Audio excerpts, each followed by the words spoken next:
What do you get when you cross a know-it-all newspaper columnist with an awkward, unsophisticated everyman? Yeah. Well, I'm just not sure about that right now.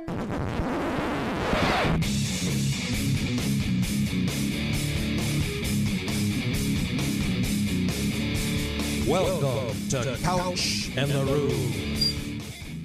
Welcome to Couch in the Rube, our Monday afternoon show presented by our friends at Muskox Quality Flannels. If you are looking for comfort today, if you are a Michigan State basketball fan and you could use something warm, something nice, something that makes you feel good about yourself, feel good inside and out, wrap yourself in a comfortable, soft Muskox flannel. They have just released their new spring offerings. Go to gomuskox.com/spring to go right to their new collection. And again, you go there to purchase a flannel and get $15 off for Couch in the Rube listeners with the promo code HOFF, H-O-F-F. Perhaps this would be the day to go back to CAW, the old promo code, given the happenings of Sunday at Breslin Center. Jason, how you doing, brother? Tell me how the crows say.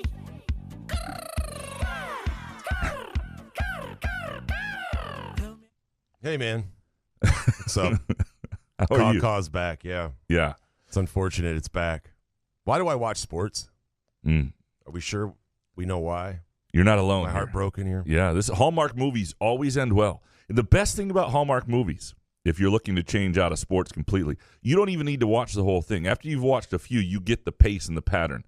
You can watch the first few minutes, get the characters down, and if you watch the last 20 to 25 minutes, you can see where things unravel and then come back together quickly, and you feel good every single time. Everybody's happy. That's all. Yeah. Or you can watch... Let's not talk crazy. I'm not going to go absolutely off the charts here, but yeah, I still love sports. Or you can watch Tom Izzo bench Xavier Booker and deal with that side of your life, So don't coach my team.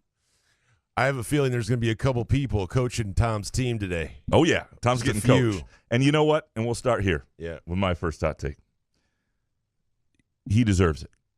He deserves to have his team coached today. Because this was, to me, the first – there have been other times I've disagreed with Tom's coaching over the years, without question. But this was the first time with Booker and the first time in a while that his – decision was really unreasonable, I thought, and it cost them.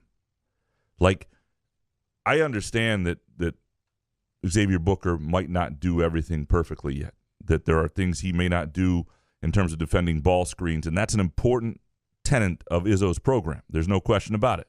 I remember being at a game in Miami in 2012 when he tried to play Derek Nix and Adrian Payne together. You might get a theme of two big men and where things go wrong here with Tom Izzo sometimes. And their inability to defend ball screens did not work to the point that Izzo just thought, I just can't play these guys. Booker has some flaws. He is not a perfect player, but he has taken massive strides this year.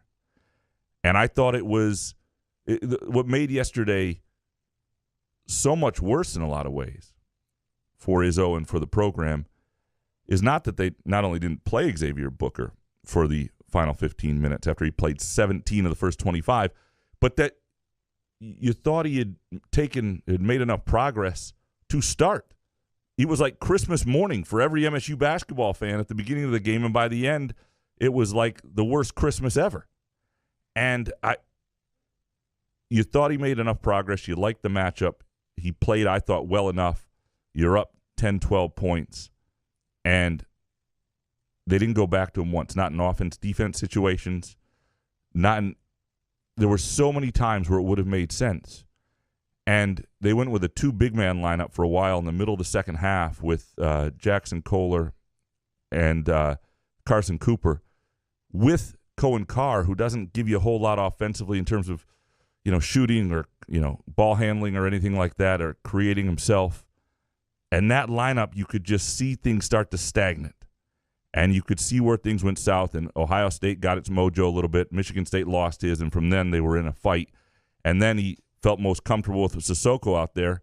And I didn't think Mady played poorly for Mady Sissoko, But people are mad at people shouldn't be mad at Mady Sissoko today. I thought he played one of his better games in a while. He shouldn't have been out there the whole time. I'm not saying he shouldn't have played, but when your offense gets stagnant, the guy who is somewhere between your second and third best shooter on the team, who's 6'11" with a 7'4" wingspan, who gets his hands on a lot of stuff, who rescues plays when they go wrong. We saw it with Jaden Akins when he was going to the hole in the first half and lost the ball, and long arms, Xavier Booker just grabbed it and put it in the rim, a play that none of the other big men would have made. 2 points they don't get if anybody else is on the floor.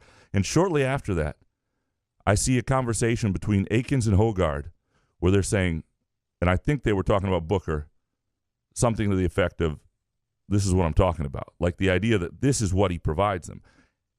After the game, I talked to Tyson Walker and A.J. Hogard about Booker and what he brings them. And it's defensively, yeah, the arms are everywhere. I'm not saying he is an automatic win defensively, because there are times where he comes over and, tries to block a shot and doesn't box out. Or if you were just to do who's the best defensive impact on Michigan State, I'm not saying it's Booker yet. But the other guys aren't so much better than him. There's no Xavier Tillman on this team to the point that that it doesn't make sense to get what he gives you offensively. And he does make a difference in certain ways defensively. And offensively, what those guards said is the way he spreads the floor and he forces big men to come out and get him, it creates all sorts of lanes for them. It creates more opportunities for them. It spaces the floor differently. And when you have a stagnant offense and shooters who are struggling, to never go back to that for 15 minutes made zero sense. And, coaches do this sometimes where they overthink or underthink. They get stubborn on certain things. I think, what he was most worried about, he's worried about all these little things that Booker doesn't do, but he does some things really well too. And there are lots of little things that Mady Sissoko can't do, like hang on to an offensive rebound, like be long enough to get a rebound. There are lots of things he can't do. And I think when he looks at the film, and I certainly hope when he looks at the film, he will see the error here. Because I thought they did a great job of realizing Booker was more and more ready. He looked like a very different player than when we saw him in December and early January. He looked more and more comfortable. Realizing Booker was ready for this moment. Realizing he was somebody who could change who your team was a little bit because he's a different type of player. All year long, we think he's playing the 4. They bring him in as the starting 5. It works. And they're not playing. I mean, Tyson Walker and wasn't hitting shots, and Jaden Akins wasn't hitting shots. And if those guys hit shots, it wouldn't have mattered in the sense they would have won the game. But they would have won this game anyway if they had simply played Xavier Booker 5 of the final 10 minutes. They would have won this game, and with all the other things that went wrong. But you said 2 of the players actually told you that Booker, he's looking better. You're saying Booker should have played more. So what's Tom Izzo's excuse for not playing Booker? I know that it was a good matchup for Booker at the beginning because of Ohio State's bigs, but what's the explanation? Yeah, his explanation was just that they were running guys through ball screens and through things that Booker they didn't think could cover as well as some of their other bigs. And in a world where you have enough offense and enough shooting and one clear big man, all that stuff makes sense.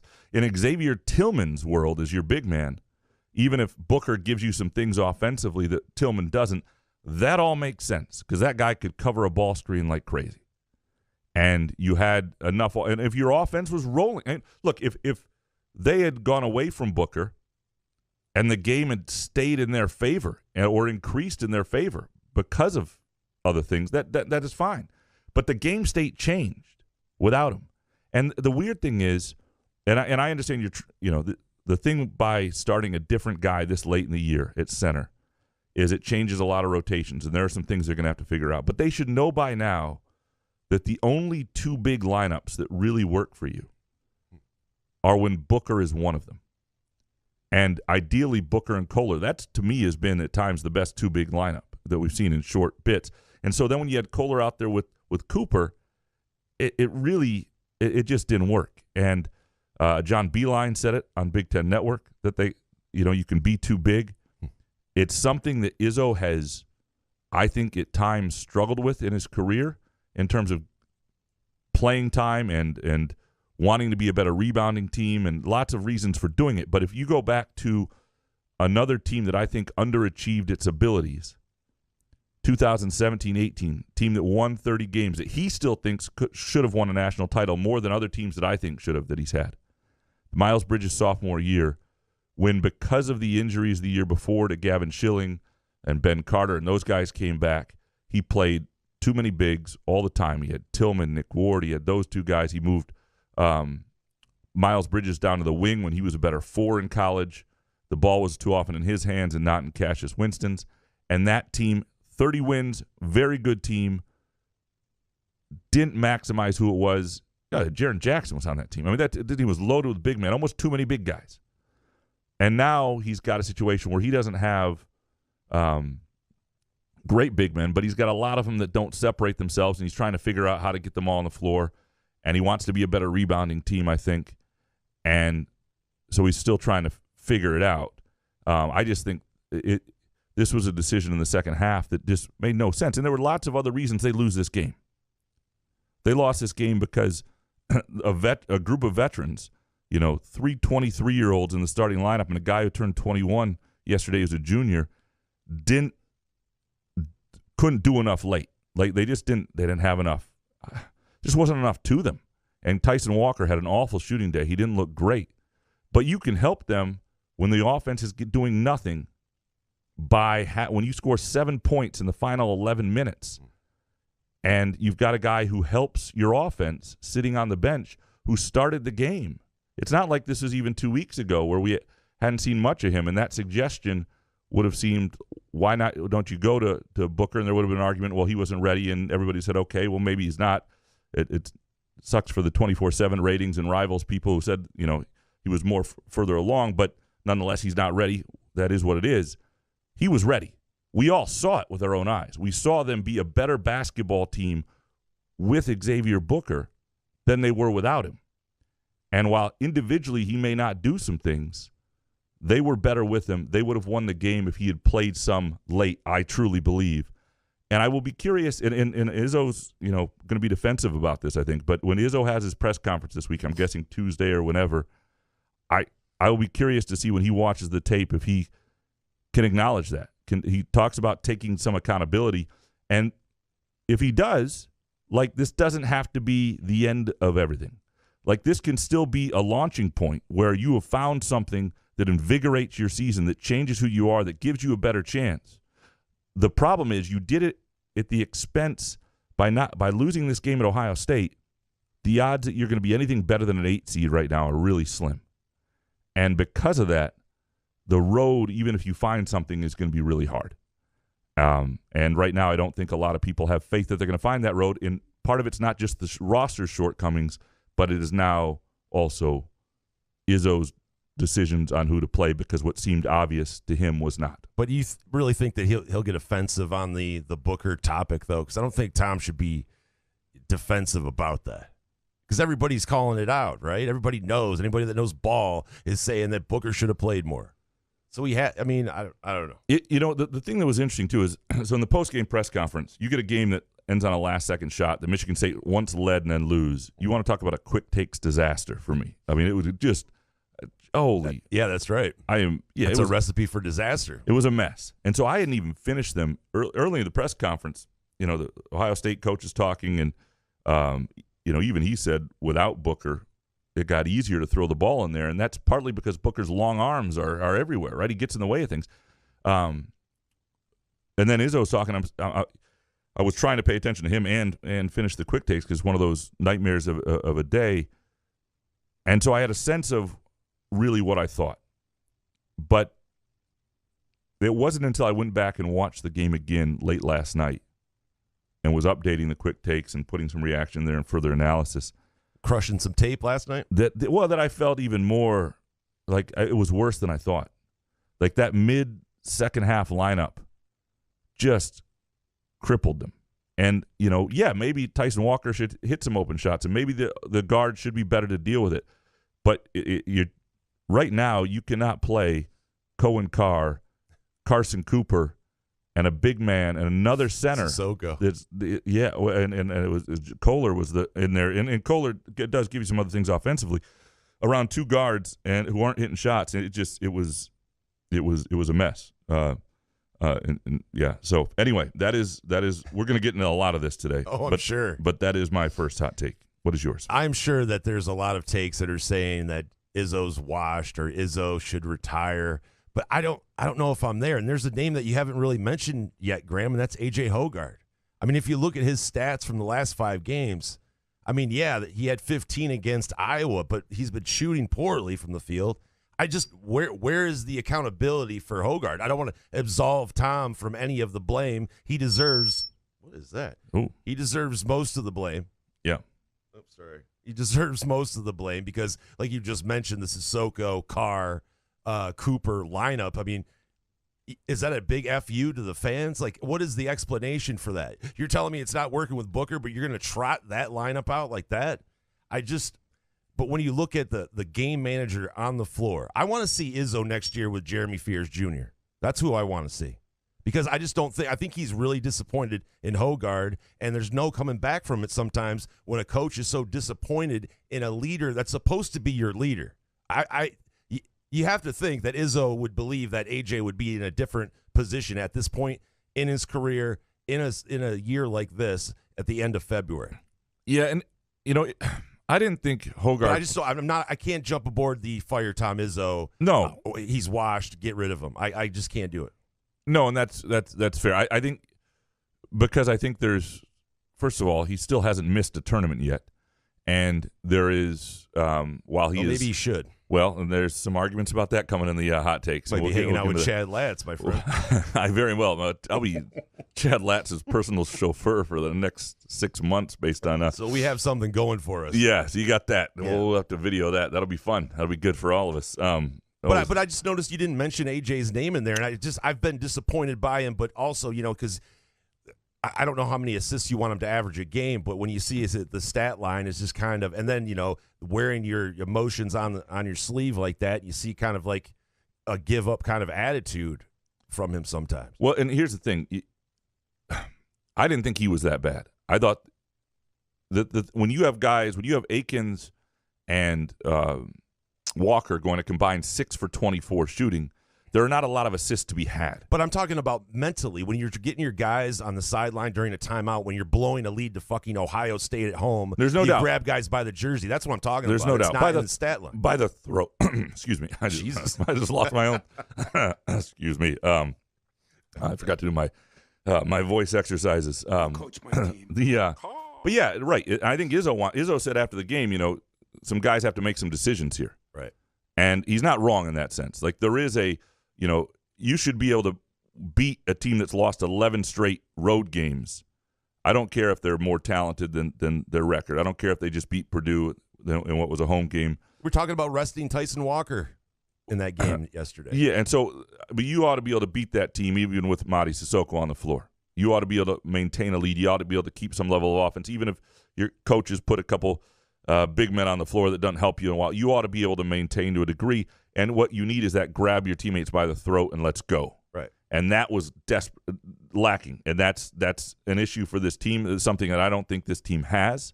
Do they have a leader? Is there a leader on this team?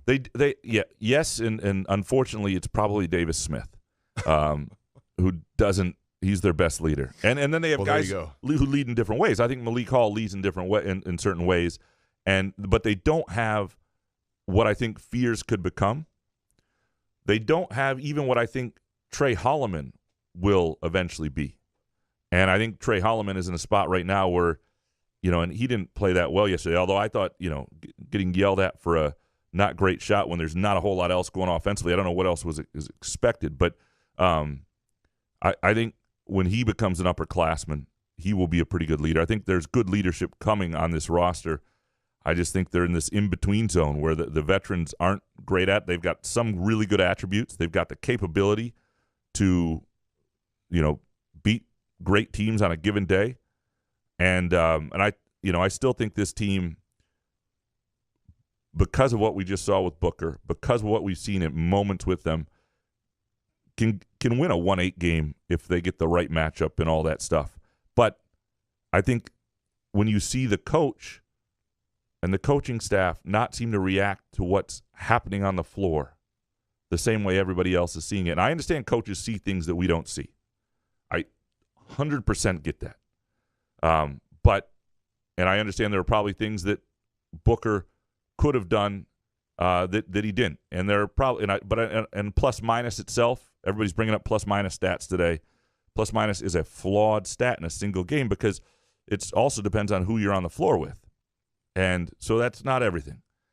All of that said, every eye test in the world saw that they were a better team with Xavier Booker out there, or a better team in the first half. It didn't mean, again, they needed something, if for no other reason, to reopen the offense, to change who they were after the offense stagnated, and they didn't go to it. And I think that was what was most concerning. You want my second hot take? Yeah, man. I think they ought to start Xavier Booker against Zach Edey at Purdue.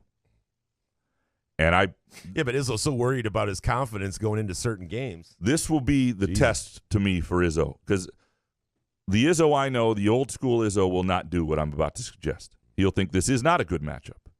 Zach Edey versus Xavier Booker is not a great matchup. And you know what? It's not ideal. There's no question. But it is not ideal for anyone of MSU's bigs. Mady Sissoko against Zach Edey? I'm taking Zach Edey. Carson Cooper, Zach Edey? Zach Edey. Jackson Kohler, Zach Edey? Give me Zach Edey. Any two of them on Zach Edey. Give me Zach Edey. So what you want is somebody who causes Zach Edey problems. And the only one of those guys that can pull Zach Edey away from the rim or make Purdue change their defense quite a bit is Xavier Booker. So if you play Xavier Booker, and I'm not saying, you don't want to get beat up. He's going to get in foul trouble, obviously, he's very likely to get in foul trouble against Zach Edey. But he does have the length, at least, to react to shots. And he is going to force Purdue to deal with him at the three-point line. And when you play him with Malik Hall, who's shooting at an okay clip, even though teams sort of, leave him sometimes, it's going to force them to make choices and maybe pull Edey away from the basket. When you talk about spacing and driving lanes, as Tyson Walker and A.J. Hogar did, and you're trying to be something that gives Purdue problems, because just countering Purdue's strengths as best you can and holding up is not going to beat Purdue. Purdue's better than you are. You've got to find a way to be something different, and you've got some guards that defensively I think can hold their own there and on both ends of the court. You've got to find a way to counter Edey, and you've got something new that is sort of ready. Is he ready to counter Zach Edey? Probably not, but you're going down to Mackey Arena, and why not see what he has? And so, to me, I think the bold move, the right move here would be to start and play, 20 minutes of Xavier Booker and see what that does to Purdue. What % chance do you give that? 12. 12%? 12%. I'm putting on 12. That's a little high for me. But, yeah, because, Izzo, was he going to really, after the post-game presser against Ohio State, saying, we've gone over a lot of film with Booker. I just didn't think that he was ready for certain. And then all of a sudden we're at Mackey. Start. Here you go, Zach Edey. I just don't see him doing that. And it's such a – it's the one of those – season's been so bizarre, so maybe he would. You just lost two games that were costly that you were supposed to win, that you were sort of counting on the win column. When I said Michigan State wasn't a bubble team, I was counting on them beating Iowa and Ohio State, at least one of them, right? And so now you're going to a game where you got nothing really to lose. Nobody expects you to win it. If you don't win it. It's certainly not going to do you any worse than you are. If you win it, it's obviously the bubble's over. You've got a chance again to talk yourself into like a 6 seed by the time then. It'd be the best win in college basketball maybe this year if you were to win it now. Give yourself a chance at it, because you also learn a little bit about Booker and how he handles that environment. If he doesn't handle it well, then you got guys you can sub to. Booker was handling it well the other day. If he wasn't, then you do something different, and it might not go well, and it might be something you have to go away from. You're going to need to win 2 more games if you're Michigan State to make the NCAA tournament, and it doesn't really matter, I don't think. And maybe you can do it with one. Their metrics are better than people think. All this talk that they're in really bad shape is still a little bit of hogwash. That said, they just lost 2 games in which they were 10-point favorites. So trusting them to beat Northwestern next week at home on a senior day that's going to have some weird vibes. Yeah. And then win at Indiana against an Indiana team that's a mess, but it's still on the road in Bloomington. It's hard to trust those two things happening. And if you only win one, I do think you probably are going to want to win one game at least in the Big Ten tournament to have it. But from everybody I've talked to and everything I know, I think that would do it. And you're going to play on Thursday now anyway. So, but there's still a chance now. This team has done the impossible, or what I thought was almost impossible, that a team could miss the tournament. And this team deserves to miss the tournament. And they're not even a bubble team talent-wise. Like, they should never miss the tournament. And they weren't a bubble team, by the way, when people were claiming they were a bubble team, like bracketologists and such. So don't buy into that shit either. They had to do the unexpected to become a bubble team. They were not a bubble team. Don't give people credit for that. That was bullshit. But you know how I feel about that anyway. What is your next hot take? Well, let's talk about it, Graham. The court storming incident, Wake Forest. The Wake Forest fans. What is that you or me? I think it's you. Is it me? I don't know. It's maybe it is me. I don't know. But anyway, the Wake Forest fans stormed the court, which kind of annoys me anyway. Storming the court, it kind of makes you seem like, I guess, beating Duke at home, is that a big deal? Beating this Duke team? But I just despise when you see every talking head now giving their opinion on the court storming thing. Like, how many injuries have we had due to the court storming thing? Now, Filipowski gets hurt. Now we have to change the rules. Caitlin Clark flops and flails around, against Ohio State, and she got hit in the court storming incident there. Was she hurt? That hurt? I don't know why how are you going to cancel it, by the way? I've heard, we're going to arrest everyone that goes in the court. It's really how many police officers are at these games? 4?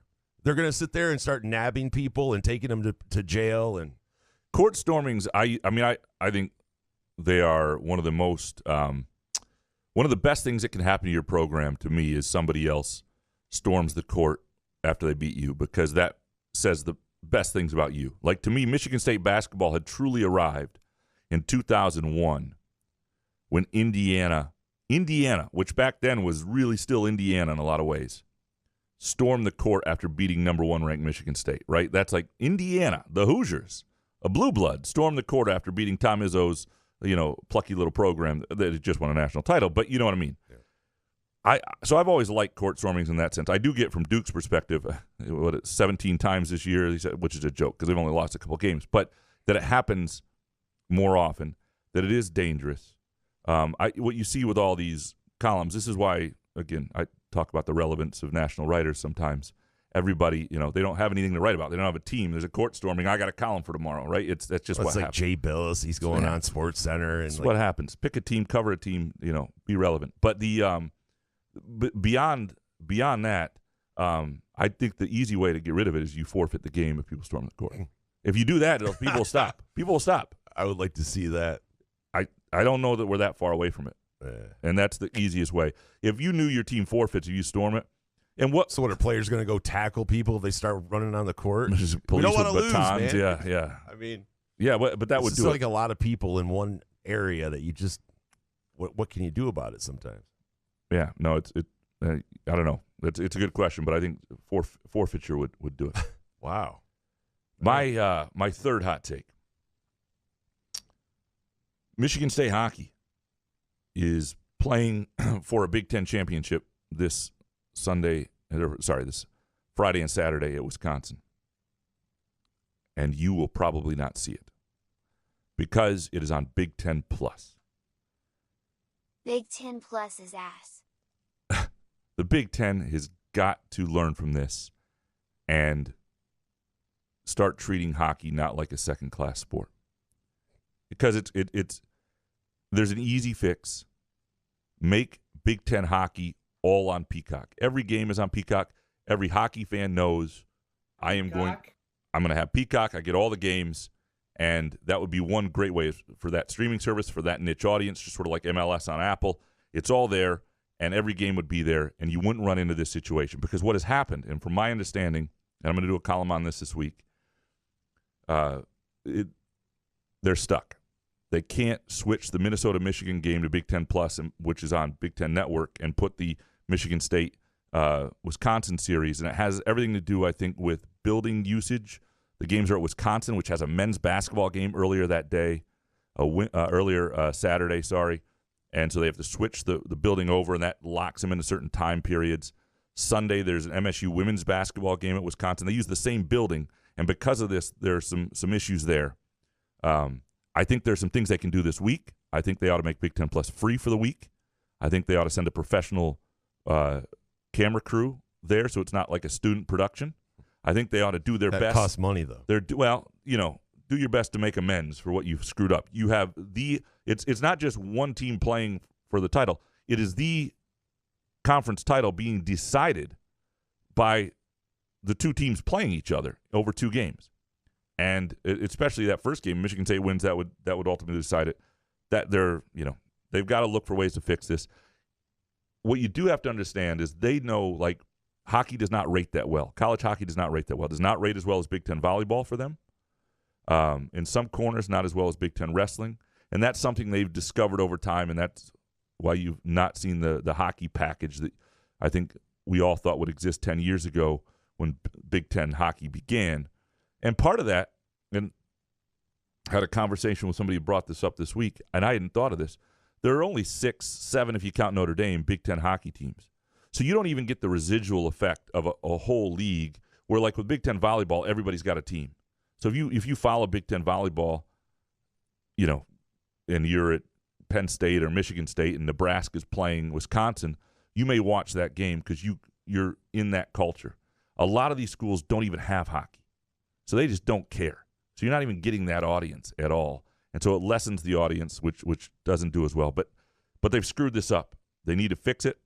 And they need to fix it long-term and short-term, and there are a couple ways to do that, and I'm going to get into that later. Do you think they will? Well, I'm going to start putting some pressure on them. I don't know if that'll be enough. I don't know.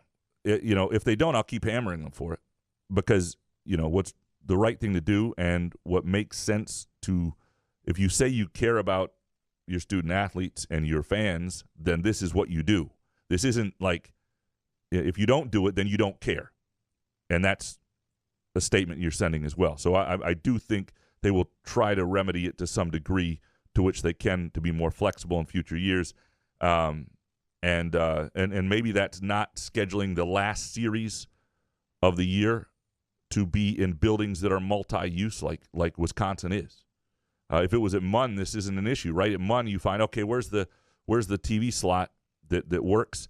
That's the time we'll move the game to, right?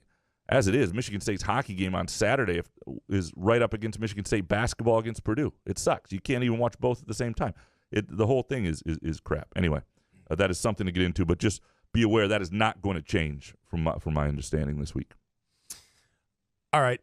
I like golf, right? I'm an old guy, so I know some things are outside of what I understand, especially with social media and all that. But Tiger Woods' kid, Charlie, he played in a PGA qualifier. The kid's 13 years old. Getty Images was there to take 70-plus pictures. Now, the PGA Tour sent a Getty photographer. Now, there was other people, by the way, these public psychos that go watch Charlie Woods play in this event, ask him for autographs, ask him to sign his dad's, book and all this crazy shit. What are with these people? These people, we want to talk about arresting people. These people that just go to places and think that they can just do whatever they would like because they're them. Those people need to get arrested, not court stormers. People that go to events and ask Charlie Woods for his shoe or something. It's just ridiculous. And it's just I understand he's Tiger Woods' kid. He's going to get a lot of press. But do we need to see him walk to in the parking lot to the clubhouse? Do I need to see that? Are we in golf is one of those sports that it's just you are up those players' noses. They have an earpiece in while they're on the course, which I despise, by the way. Let these guys play on the course. I could give a shit what they're walking down the fairway and going to say. Right? I'd rather see them play golf. Especially I don't need to hear from them. Was he 13? He's 13, yeah. 13, but I'm just talking young, about the PGA Tour. It's just you're in the – if you're a player, we're in your face constantly throughout 4 days of a tournament. It's just wild to me. But it just kind of – I was like, man, do we really need to see this much of Charlie Woods? Yeah, I don't think so. I mean, I get the – I don't know, fascination's too big a word, but I get the interest in him. I get it. We want him to be a Tiger 2.0, and they're so we can relive those 100% dreams. And right? they're putting them out there, so there's going to be some of that. But we also have to understand when people are still children and, behave like an adult, give people space. And also, I think, as a business, as an industry, you've got to moderate, or moderate's the wrong word. do coverage in moderation. You have to understand that, not just don't squeeze the life of the page view and ratings life out of every, kid before this, take the fun out of it already, take all the intrigue. Don't Freddie do this. We do this all the time. This isn't new. We did this in soccer. Every prodigy is interesting to us, and it's not going to change, but that's And I think the kid can handle it because he's played in scenarios, especially with the PNC with his father, where obviously everybody is watching. But it just seems like the parking lot stuff with a 13-year-old is just kind of wild. Yeah. No, well, no, not a fan of it. I don't think it's going to change, man. I'm sorry to sorry to tell you. I figured. We are going to take a really quick break. When we come back, we will get into your hot takes, and I think you know where this is going, but it's going to be a really good discussion, I think, on Michigan State basketball over the next bit of time here. Couch in the Rube, our Monday afternoon show presented by our friends at Muskox Quality Flannels. Firekeeper's Online Casino and Sportsbook is the site to play from your phone, tablet, or laptop. Get in on all the football action with pre- and in-game wagering. There's showdowns every week in football that you can't miss, plus the college and pro hoops are red hot and the pucks are cool. Get your first casino deposit and sports wager matched up to $500.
Brad Hoos, a former, I guess you're never former Spartan, I've been told, an MSU grad, somebody who's probably is annoyed today, is many of you.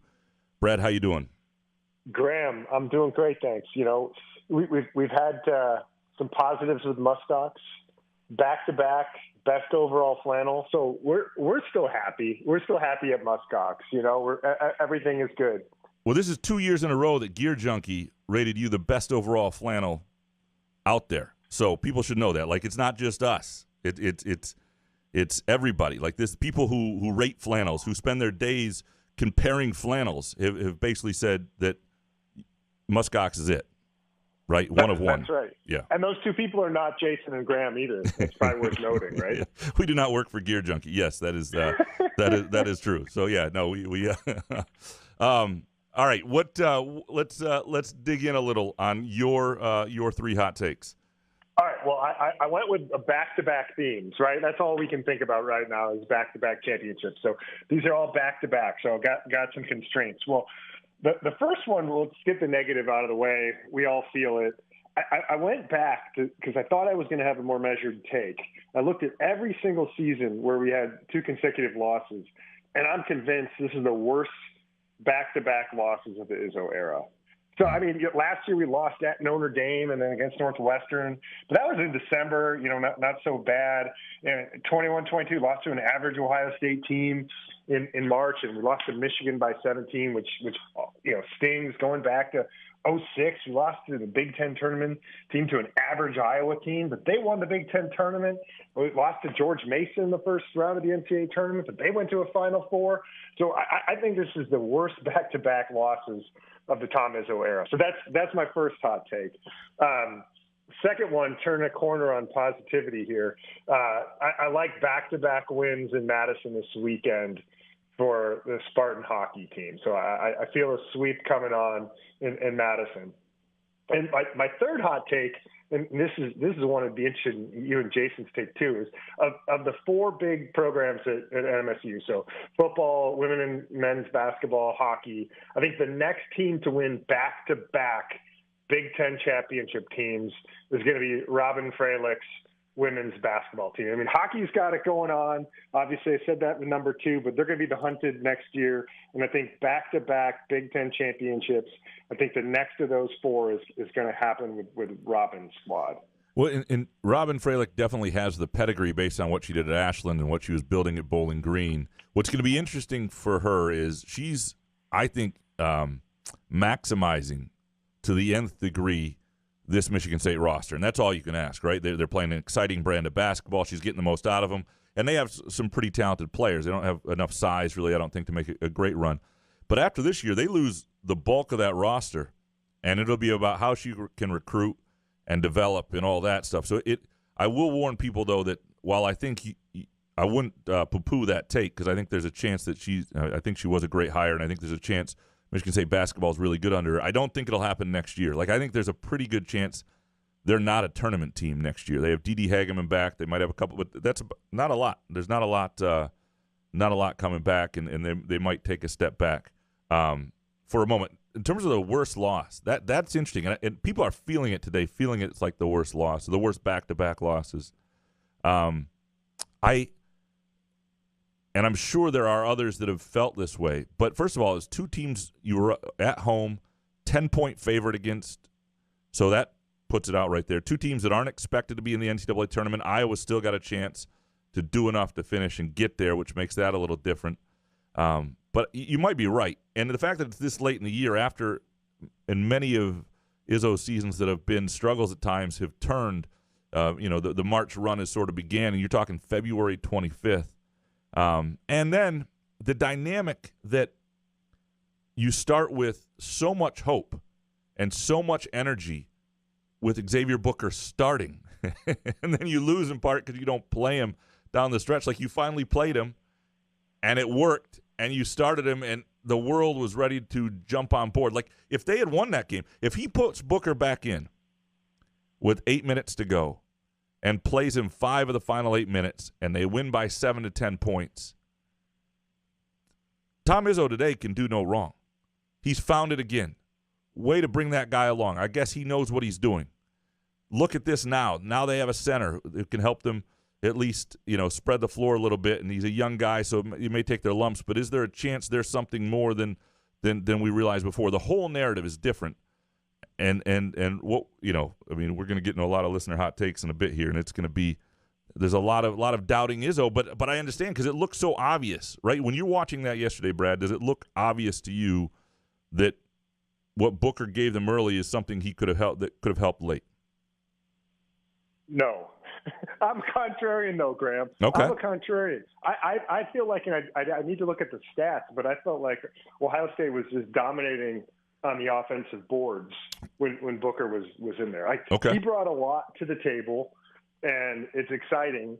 But he's ultimately not a big man in a lot of ways, right? Like he's still not apt at defending the pick and roll. He can certainly block shots, but he's young and does what shot blockers do. Sometimes can get out of position to try to block a shot. And when that doesn't happen, that opens the door wide open for offensive rebounding for Ohio State. So I'm encouraged by Booker, but at the end of the day, I understand why he might not have gotten the playing time down the stretch. But I think that's an opinion that's not shared by the majority of Michigan State fans. Not shared. Yeah, you also, like Muskox, are one of one in that opinion. But I respect it, and I do think there's something to examine with that because they're it is they were looking for defense and rebounding at the end, and I understood that from Izzo. The problem was their offense had just stopped scoring, and I think they needed to. If their offense hadn't stopped scoring and Sissoko's giving you defensive rebounding, because I didn't think he played all that poorly himself for his level, then it makes some sense. But the problem is you just 7 points in 11 minutes. You needed something else. You needed to infuse some level of offense, and I think for all that Xavier Booker may lack right now, that's something he might have been able to provide, and at least was certainly worth a look. Brad, I appreciate you. We appreciate Muskox. As we tell people, this is an awesome time of year for a Muskox flannel. When the weather's turning, you don't even need a coat over it. You're just outside, feeling like a spring guy, looking good in the Muskox flannels. Again, go muskox.com/spring for their spring offerings. We will talk to you soon, my friend. All right. Thank you. Appreciate it. Take care now. It's Brad Hughes, CEO of Muskox Quality Flannels. Jason, you ready to dig into these other hot takes? Yeah, I hope so. Let me see. Check 1, 2. Yeah, that works. Eric Schultz up first. It's no longer an overreaction, nor is it controversial to say the following. Tom Izzo should not be the head coach of the MSU basketball program. Will the next guy be better? Probably not. But since 2020, we've been shown again and again that Tom has lost his ability to do this. Yeah, I still think it's an overreaction. I disagree with that. I don't think it's an overreaction to say what happened Sunday was sort of concerning. I am looking forward to his press conference this week because I do think there needs to be a little bit of a conversation about what they saw and what they saw when they watched the film, and if they're standing by this, where they disagree and why, and even with guys like John Beilein, who knows offense and knows hoops, and he knows ball. He knows ball, right? And he thinks that they've gotten too big there. And Booker is a guy, right? We've seen it now. We've seen Booker and Kohler together, Booker with other guys. It just kind of works offensively, and you do maybe give up occasional things